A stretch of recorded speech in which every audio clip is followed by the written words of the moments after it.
আজকের এই ভিডিওতে শেয়ার করতে যাচ্ছি।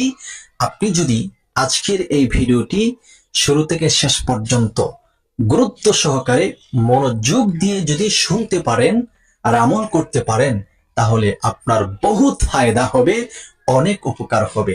চলুন তাহলে কি ফায়দা, কি উপকার হতে যাচ্ছে আমরা জেনে নেই। সম্মানিত দর্শক, আজকের এই আমলটি করার জন্য আপনি একটি জাগের মধ্যে এক জাগ পানি নেবেন।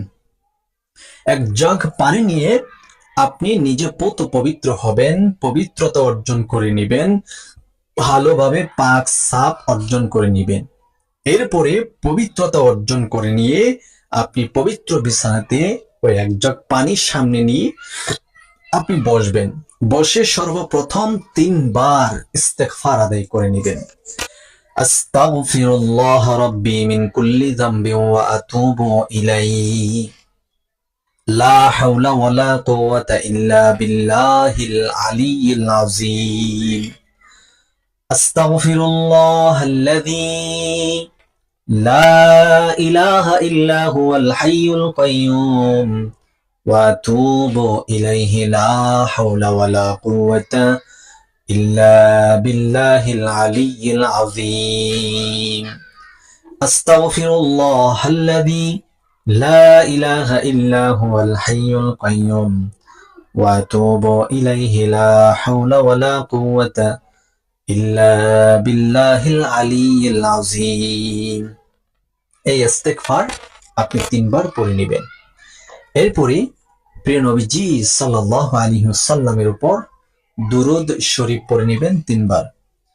আল্লাহুম্মা সাল্লি আলা মুহাম্মাদ ওয়া আলা আলি মুহাম্মাদ কামা সাল্লাইতা আলা ইব্রাহিম ওয়া আলা আলি ইব্রাহিম ইন্নাকা হামিদুম মাজিদ। আল্লাহুম্মা বারিক আলা মুহাম্মাদ ওয়া আলা আলি মুহাম্মাদ কামা বারাকতা আলা ইব্রাহিম ওয়া আলা আলি ইব্রাহিম ইন্নাকা হামিদুম মাজিদ। এইরকম ভাবে 3 বার ইস্তেগফার, 3 বার দুরূদ ইব্রাহিম অথবা অন্য যে কোনো দুরূদ আপনি পারেন, সেই দুরূদ কমপক্ষে 3 বার পড়ে নেবেন। কারণ যেই আমলের শুরু এবং শেষে প্রিয় নবীজি সাল্লাল্লাহু আলাইহি সাল্লামের উপর দুরূদ পড়া হয় না, ওই আমলটি আল্লাহর দরবারে গ্রহণযোগ্য হয় না। এই জন্য আপনার আমল আল্লাহর দরবারে গ্রহণযোগ্য করার জন্য, কবুলিয়ত অর্জন করার জন্য, ফলাফল পাওয়ার জন্য প্রিয়ারা নবী সাল্লাল্লাহু আলাইহি সাল্লামের উপর দুরূদ পড়ে নেবেন। এরকম ভাবে আপনি দুরূদ পড়ার পর ওই পানিটা আপনার সামনে রাখবেন।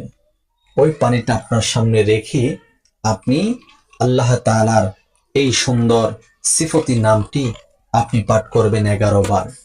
আল্লাহ পাক রব্বুল আলামিনের প্রায় 3000 নাম রহিয়াছে। অনেক কিতাবের মধ্যে আছে, কিছু কিছু কিতাবের মধ্যে এসেছে আল্লাহ পাক রব্বুল আলামিনের প্রায় 3000 নাম রহিয়াছে।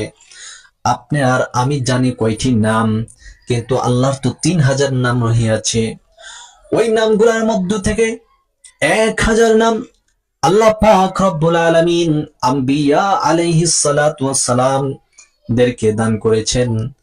ওই নামগুলা আম্বিয়া আলাইহিস সালাতু ওয়াস সালাম নবীগণ তারা জিকির করতেন, ওজিফা করতেন আল্লাহর ওই নামগুলা নিয়ে। এরপরে 100 নাম আল্লাহ পাক রব্বুল আলামিন ফেরেশতাদের জামাতের মধ্যে দিলেন। ওই সমস্ত ফেরেশতাগণ আল্লাহর ওই নামগুলা ওজিফা করে করে দিন রাত অতিবাহিত করেন। বাকি রইল 1000 নামের মধ্যে থেকে 300 নাম তাওরাত কিতাবে আল্লাহ দান করলেন, আরো 300 নাম জবুর কিতাবে দিলেন, আরো 300 নাম ইনজিল কিতাবে আল্লাহ পাক রব্বুল আলামিন দিলেন। বাকি রইল 100 নাম। এর মধ্যে থেকে একটি নাম হচ্ছে জাতি নাম আল্লাহ। বাকি 99টি নাম হচ্ছে সিফাতি নাম। এই 99টি নাম আল্লাহ পাক রব্বুল আলামিন কোরআনের মধ্যে দিয়েছেন, আল্লাহর হাবিবের উপর নাজিল করেছেন। সেই নামগুলোর মধ্য থেকে কোন একটি নাম নিয়ে যদি আল্লাহকে স্মরণ করেন, যে নামে যেই ভাব অর্থ রহিয়াছে, দায়িত্ব রয়েছে, আল্লাহ তাআলা আপনাকে তাই দান করবে।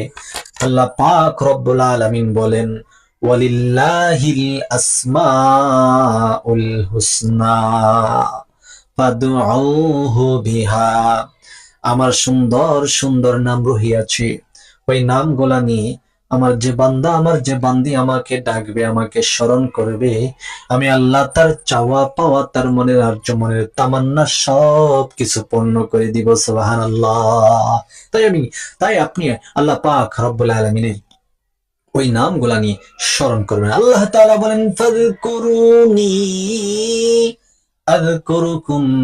ও আমার বান্দা বান্দিগণ, তোমরা আমি আল্লাহকে স্মরণ করবে, আমি তোমাদিগকে তোমাদের চাইতে উত্তম মজলিসে আসমান ওয়ালাদের সামনে স্মরণ করব। সুবহানাল্লাহ। আসমান ওয়ালা কারা? ফেরেশতাদের জামাত। ফেরেশতাদের জামাতে আল্লাহ পাক রব্বুল আলামিন আপনাদেরকে স্মরণ করবে। অতএব আপনি যদি উত্তম মজলিসে আপনাকে স্মরণ করাতে চান, আপনার নাম যদি উচ্চারণ করাতে চান, তাহলে আল্লাহ পাক রব্বুল আলামিনের সিফাতে নামগুলা নিয়ে আপনি সর্বক্ষণ ওয়াজিফা করেন, জিকির করেন। আল্লাহ তাআলার এই জিকির গুলা করলে আপনার কলবের ময়লা দূর হবে,